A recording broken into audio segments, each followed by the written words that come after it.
పరిశుద్ధ గ్రంథంలో అత్యధిక అధ్యాయాలు గల పుస్తకం కీర్తనల గ్రంథం. కీర్తనల గ్రంథంలో ఉన్న 150 అధ్యాయాలలో 73 పై చిలుకు కేవలం దావీదు మాత్రమే రాశాడు. దావీదు రాసినటువంటి ఆ కీర్తనలలో ఎన్నో ఇబ్బందుల గురించి, తాను శత్రువు బారి నుంచి తరుముతున్నప్పుడు దేవుడు అతన్ని కాపాడిన విషయాల గురించి, దేవుడు అతన్ని సంరక్షించిన విధానం గురించి తాను దేవుణ్ణి కనపరుస్తూ వస్తుంటాడు. అదేవిధంగా తాను పడిన ప్రతి వేదనను, తాను అనుభవించిన ప్రతి ఆశీర్వాదాన్ని కీర్తనల గ్రంథంలో తాను నిక్షిప్తంగా వ్రాశాడు. ప్రాముఖ్యంగా దావీదు యొక్క జీవితంలో మనము గమనిస్తే, దావీదు గొల్యాతుని చంపిన తర్వాత తన యొక్క జీవితంలో ఎన్నో మలుపులు మనకి పరిశుద్ధ గ్రంథంలో కనిపిస్తాయి. గొల్యాతును చంపిన తర్వాత రాజుగా ఉన్నటువంటి సౌలు దావీదుని చంపే ప్రయత్నం చేస్తాడు. దాదాపు 7 నుంచి 8 సార్లు వరకు సౌలు దావీదుని చంపటానికి ప్రయత్నం చేస్తాడు. దావీదుని సౌలు 8 నుంచి 10 సంవత్సరాల వరకు తరుముతూనే ఉన్నాడు. ఈ 8 నుంచి 10 సంవత్సరాల కాలంలో దావీదు రకరకాల ప్రాంతాల్లో తిరుగుతూ వచ్చాడు. ఎడారుల్లో ఉన్నాడు, కొండల్లో ఉన్నాడు. సరైనటువంటి ఆహారం లేక, శత్రు భయము చేత, సౌలు తరుముతాడు అన్న భయము చేత తాను నిత్యము కూడా భయంగా బ్రతుకుతూ సరి అయిన ఆహార పోషణ కానీ, సరి అయినటువంటి వస్తువులు కానీ లేకుండా తాను జీవిస్తూ ఉన్న సందర్భాలు మనకి పరిశుద్ధ గ్రంథంలో అతని జీవితం గురించి మనము ధ్యానం చేస్తూ ఉంటే చాలా స్పష్టంగా కనిపిస్తుంది. 1 సమూయేలు గ్రంథము 26వ అధ్యాయంలో జీఫీయులు దావీదు ఉన్న ప్రాంతాన్ని, గిబియాలో ఉన్నటువంటి సౌలుకి ఇన్ఫర్మేషన్ పాస్ ఆన్ చేసి, జీఫీయుల ప్రాంతంలో ఉన్నటువంటి ఆ కొండ ప్రదేశంలో దావీదు దాక్కొని ఉన్నాడు, మీరు త్వరగా రావాలని జీఫీయులు గిబియాలో ఉన్నటువంటి సౌలుకు వర్తమానం పంపిస్తారు. అయితే సౌలు తాను 3000 మందిని ఏర్పాటు చేసుకొని దావీదుని చంపటానికి ప్రయత్నం చేస్తాడు. ఒక్క దావీదును చంపటానికి సౌలు 3000 మందిని ఏర్పాటు చేసుకొని దావీదుతో పాటు ఉన్నటువంటి మనుష్యులను, దావీదుతో ఉన్నటువంటి సైన్య సమూహాలను సర్వనాశనం చేయటానికి సౌలు బయలుదేరి వస్తాడు.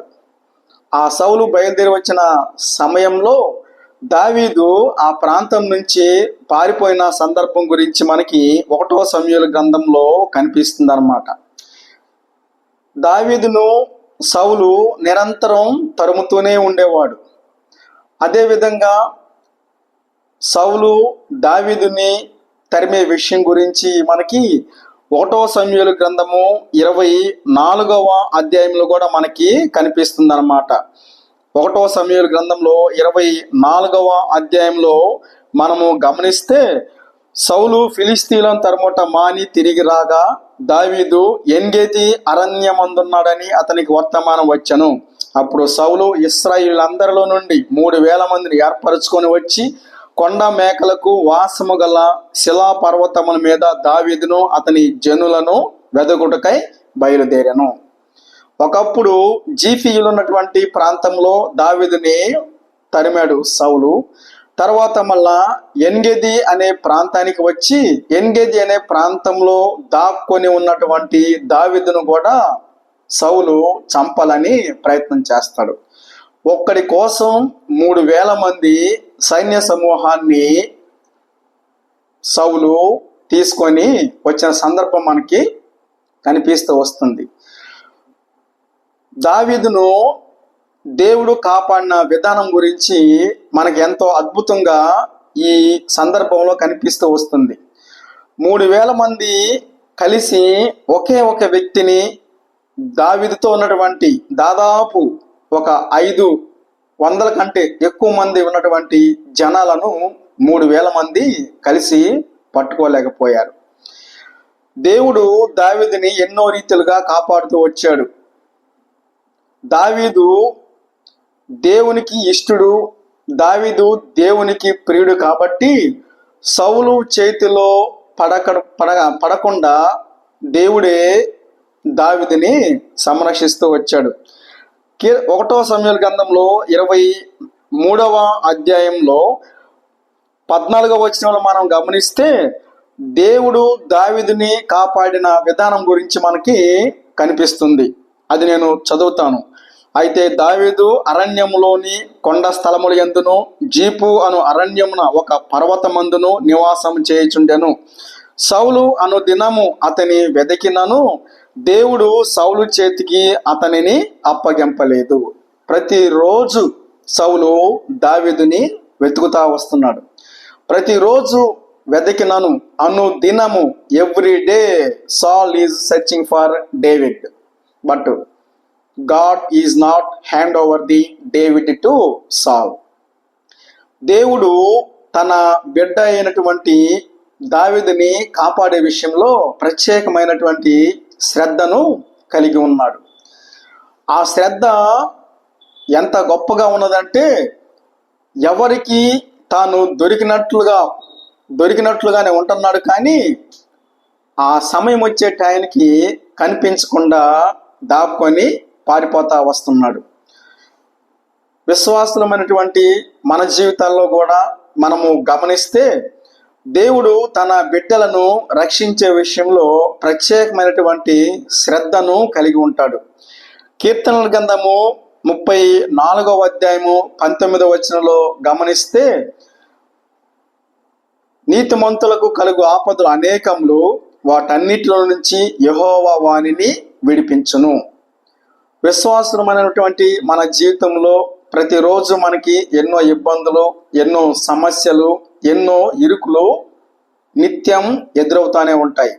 అయితే వాటన్నిటిలో నుంచి దేవుడు తన బిడ్డలను రక్షించటానికి నూతనమైనటువంటి మార్గాలను ఏర్పాటు చేస్తాడు.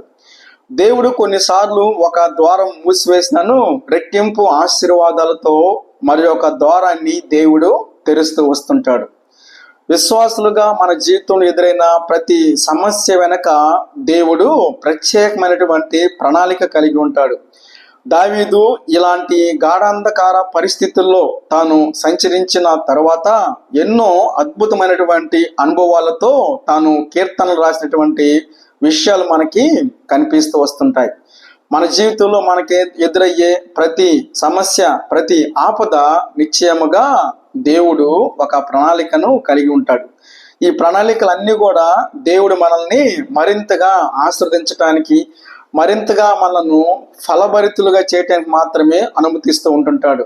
కాబట్టి మీ జీవితంలో ఎదురయ్యే ప్రతి సమస్యకు దేవుడు ఒక ప్రణాళిక కలిగి ఉన్నాడు, ఒక ఉద్దేశాన్ని కలిగి ఉన్నాడు అని గ్రహించి మీకు వచ్చే శ్రమలలో, ఇబ్బందులలో, నిరాశ లోయలలో దేవుని యొక్క ప్రణాళికను, దేవుని యొక్క చిత్తాన్ని ధిక్కరించక దేవునితోటి సహవాసాన్ని నిర్లక్ష్యం చేయకుండా నిరంతరం ప్రార్థనలో, వాక్య ధ్యానంలో కొనసాగుతూ ఉంటే దేవుడు నిశ్చయంగా తన సమయంలో మిమ్మల్ని ఆత్మీయంగా వర్ధల చేసి స్థిరపరిచి బలపరుస్తాడు.